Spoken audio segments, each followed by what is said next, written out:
প্রিয় শিক্ষার্থী বন্ধুরা, আশা করি ভালো আছো। আমিও ভালো আছি। আমি মোহাম্মদ আবু তালেব মৃধা, সহকারী শিক্ষক, কালীগঞ্জ বনমালী ইনস্টিটিউশন। আমি তোমাদের আজকে দশম শ্রেণীর রসায়ন বিজ্ঞানের জৈব রসায়ন তথা জৈব যৌগ নিয়ে আলোচনা করব। তাহলে আমাদের আজকে পাঠের বিষয় হলো জৈব রসায়ন। মূলত জৈব যৌগ নিয়েই কথা বলব। জৈব যৌগ কি? জৈব যৌগ হচ্ছে কার্বনের যৌগসমূহকেই মূলত জৈব যৌগ বলা হয়। রসায়নের যে শাখায় কার্বনের যৌগ সম্পর্কে তথ্যাদি পর্যালোচনা করা হয় তাকে বলা হয় জৈব রসায়ন। জৈব যৌগে কার্বন থাকবেই, এছাড়া অন্যান্য এক বা একাধিক মৌল থাকতে পারে। তাদের মধ্যে সবচেয়ে গুরুত্বপূর্ণ হল হাইড্রোজেন, অক্সিজেন, নাইট্রোজেন, ক্লোরিন ইত্যাদি। তেল, চর্বি, ঘি, মাখন, প্রোটিন প্রভৃতি যে সকল পদার্থ উদ্ভিদ এবং প্রাণী জগৎ তথা জীব জগৎ হতে পাওয়া যায়, পূর্বে তাদেরকে জৈব যৌগ বলা হতো। 1828 সালের পূর্বে রসায়নাগারে জৈব যৌগ সমূহকে প্রস্তুত করা সম্ভব ছিল না। তখন সকলের ধারণা ছিল জৈব যৌগ এক রহস্যময় শক্তির প্রভাবে শুধু উদ্ভিদ এবং প্রাণী দেহে সৃষ্টি হয়। শুধু উদ্ভিদ এবং প্রাণী দেহে সৃষ্টি হয়। এই রহস্যময় শক্তিকে বলা হতো প্রাণশক্তি। সুইডিশ বিজ্ঞানী বার্জেলিয়াস এই প্রাণশক্তি মতবাদের প্রতিষ্ঠাতা। কিন্তু পরবর্তীতে বিজ্ঞানী ফ্রিডরিখ ভলার অজৈব যৌগ অ্যামোনিয়াম সায়ানেটকে উত্তপ্ত করে রসায়নাগারে জৈব যৌগ ইউরিয়া প্রস্তুত করেন। কিভাবে তিনি ইউরিয়া প্রস্তুত করলেন সেটা আমরা রাসায়নিক সমীকরণের মাধ্যমে দেখব। দেখো, অ্যামোনিয়াম সায়ানেট একে উত্তপ্ত করলে ইউরিয়া উৎপন্ন করলেন।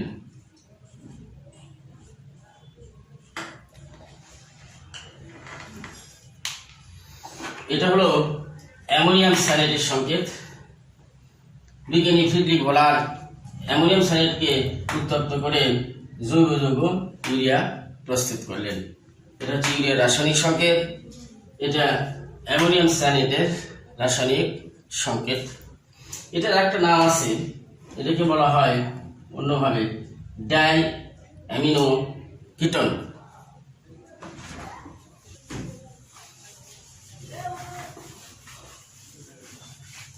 এখন আমি আলোচনা করবো তোমাদের হাইড্রোকার্বন নিয়ে। হাইড্রোকার্বন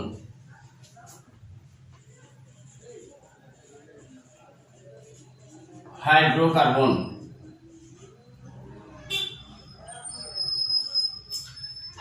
কি? হাইড্রোকার্বন মূলত হাইড্রোজেন এবং কার্বনের সমন্বয়ে গঠিত যৌগকে বলা হয় হাইড্রোকার্বন। হাইড্রোকার্বনের শুধু থাকবে হাইড্রোজেন এবং কার্বন। যেমন মিথেন, ইথেন,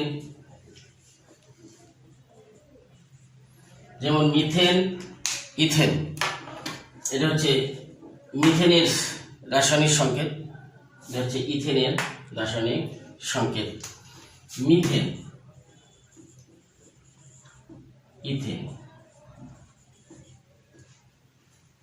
হাইড্রোকার্বন মূলত দুই ধরনের হয়, এক এলিফ্যাটিক হাইড্রোকার্বন এবং দুই হচ্ছে অ্যারোমেটিক হাইড্রোকার্বন। এক এলিফ্যাটিক হাইড্রোকার্বন, দুই অ্যারোমেটিক হাইড্রোকার্বন।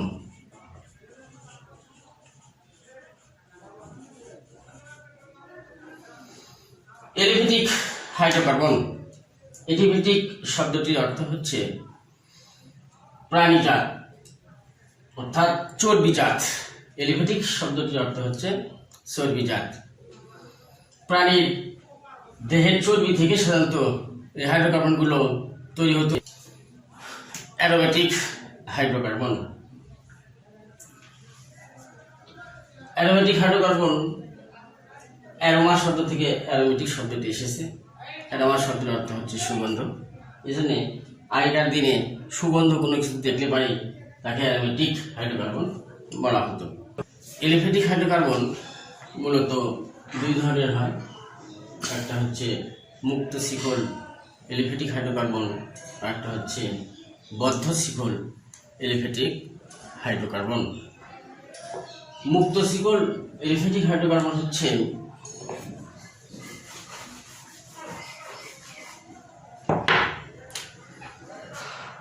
মুক্ত শিকল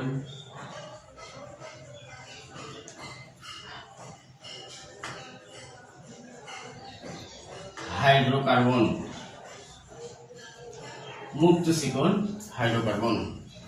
মুক্ত শিকল হাইড্রোকার্বন যে হাইড্রোকার্বনের কার্বন শিকলের উভয় দিকের কার্বন পরমাণুগুলো মুক্ত অবস্থায় থাকবে, এদেরকে বলা হবে মুক্ত শিকল হাইড্রোকার্বন। যেমন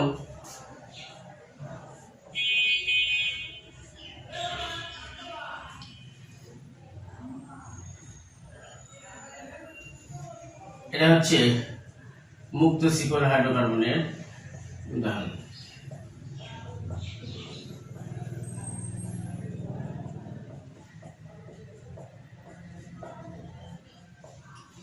মুক্ত শিকল হাইড্রোকার্বনের উদাহরণ। এই উভয় দিকে এই কার্বন এবং এই কার্বন মুক্ত অবস্থায় আছে, এই জন্য এদেরকে মুক্ত শিকল হাইড্রোকার্বন বলা হয়। আরেকটা উদাহরণ দিয়ে আমরা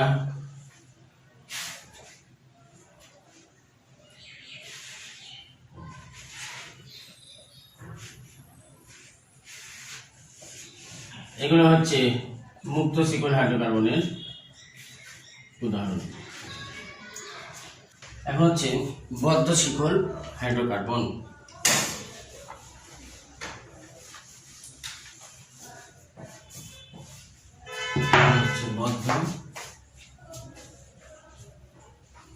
বদ্ধ শিকল হাইড্রোকার্বন যে হাইড্রোকার্বনের অণুতে কার্বন শিকলের উভয় প্রান্ত পরস্পর সংযুক্ত হয়ে বলয়ে যুক্ত হয়, সেগুলো হচ্ছে বদ্ধ শিকল হাইড্রোকার্বন। যেমন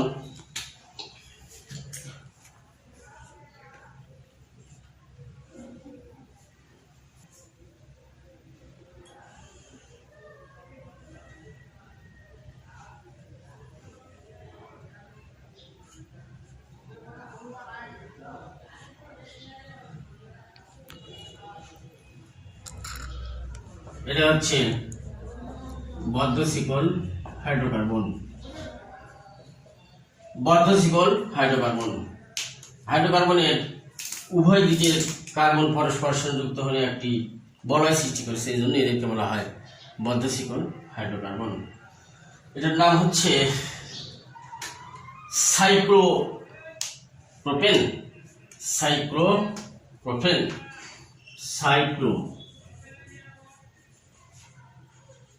সাইক্লোপ্রোপেন এটা বদ্ধ শিকল হাইড্রোকার্বনের একটা উদাহরণ। এখন মুক্ত শিকল হাইড্রোকার্বন আবার দুই ভাগে ভাগ করা হয়। মুক্ত শিকল হাইড্রোকার্বন দুই ধরনের হয়। এক সম্পৃক্ত মুক্ত শিকল হাইড্রোকার্বন।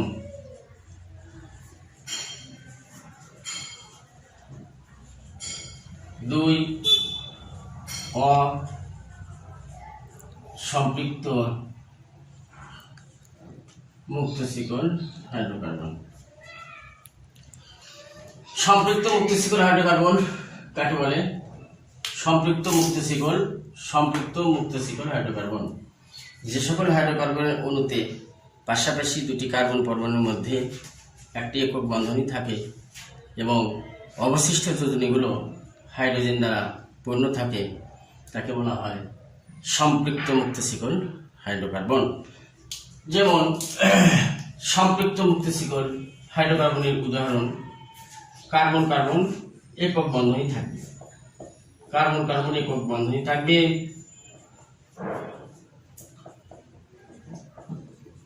সম্পৃক্ত মুক্ত শিকল হাইড্রোকার্বনের উদাহরণ এই যে কার্বন এবং এই কার্বনের মধ্যে একক বন্ধন এবং অবশিষ্ট যোজনীগুলো হাইড্রোজেন দ্বারা পূর্ণ থাকে। এদের তো মোটামুটি অর্থাৎ মুক্ত শিকল হাইড্রোকার্বনকে অ্যালকেনও বলা হয়। তাহলে অ্যালকেনের সঙ্গে আমরা কি দিতে পারি? ওই একই যে সকল হাইড্রোকার্বনের অণুতে পাশাপাশি দুটি কার্বন পরমাণুর মধ্যে একটি একক বন্ধনই থাকে এবং অবশিষ্ট যোজনীগুলো হাইড্রোজেন দ্বারা পূর্ণ থাকে, তাকে বলা হবে অ্যালকেন। এবার অসম্পৃক্ত হাইড্রোকার্বন। অসম্পৃক্ত হাইড্রোকার্বন অসম্পৃক্ত হাইড্রোকার্বনকে আমরা এভাবে সংজ্ঞায়িত করতে পারি, যে সকল হাইড্রোকার্বনের অণুতে পাশাপাশি দুটি কার্বন পরমাণুর মধ্যে দ্বিবন্ধন বিদ্যমান থাকে এবং অবশিষ্ট যোজনীগুলো হাইড্রোজেন দ্বারা পূর্ণ থাকে, তাকে বলা হয় অসম্পৃক্ত হাইড্রোকার্বন। যেমন অসম্পৃক্ত হাইড্রোকার্বনের উদাহরণ কার্বন কার্বন দ্বিবন্ধন থাকবে, কার্বন কার্বন দ্বিবন্ধন থাকবে এবং অবশিষ্ট যোজনীগুলো হাইড্রোজেন দ্বারা পূর্ণ থাকবে। অথবা কার্বন কার্বন ত্রিবন্ধন থাকবে এবং অবশিষ্ট যোজনীগুলো হাইড্রোজেন দ্বারা পূর্ণ থাকবে। এই দুটো উদাহরণ হচ্ছে অসম্পৃক্ত হাইড্রোকার্বনের। এটার নাম হচ্ছে ইথিন, এটাকে বলা হয় ইথিন অথবা ইথিলিন, এটাকে বলা হয় ইথাইন অথবা অ্যাসিটিলিন। অসম্পৃক্ত হাইড্রোকার্বন আবার দুই ভাগে ভাগ করা হয়, একটা হচ্ছে অ্যালকিন এবং একটা হচ্ছে অ্যালকাইন।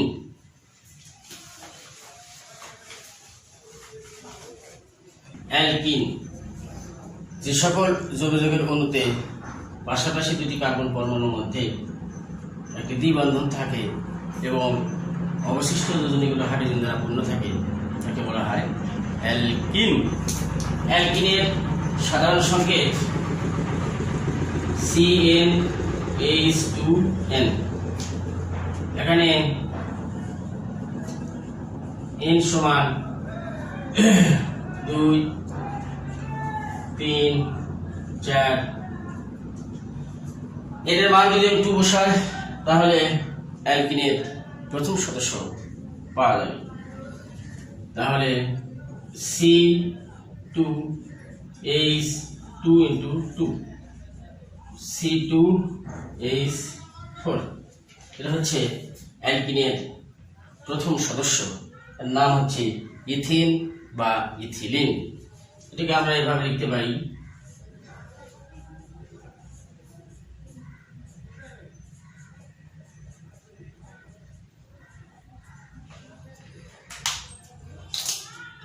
এই যে কার্বন কার্বন দ্বিবন্ধন, এই জন্য এটা হচ্ছে অ্যালকিন। এবারে আসবো আমরা অ্যালকাইন। অ্যালকাইন অ্যালকাইন অ্যালকাইন কি? অ্যালকাইনকে আমরা এভাবে সংজ্ঞায়িত করব, যে সকল যৌগের অণুতে পাশাপাশি দুটি কার্বন পরমাণুর মধ্যে একটি দ্বিবন্ধন থাকে এবং কার্বনের অবশিষ্ট যোজনীগুলো হাইড্রোজেন দ্বারা পূর্ণ থাকে, তাকে বলা হয় অ্যালকাইন। অ্যালকাইনের সাধারণ সংকেত হচ্ছে CnH2n-2 CnH2n-2। এখানে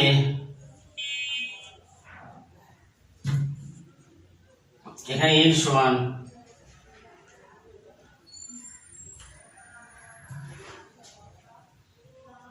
2, 3, 4। এখানে এর সঙ্গে যদি 2 বসাই তাহলে C2H2 into 2 minus 2 C2H4 minus 2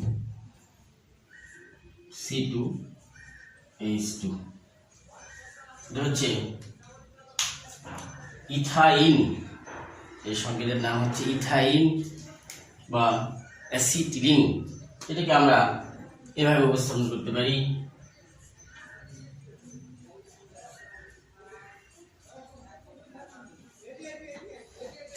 এটা হচ্ছে অ্যাসিটিলিন বা ইথাইন। এটা ইথাইনের গাঠনিক সংকেত, এটা হচ্ছে আণবিক সংকেত। তো প্রিয় শিক্ষার্থী বন্ধুরা, আজকে এই পর্যন্তই তোমাদের ক্লাস। তোমাদের বাড়ির কাজ হিসেবে আজকে যতটুকু আমি কাজ করলাম এগুলোই সামনের দিনে তোমরা দেখে আসবে।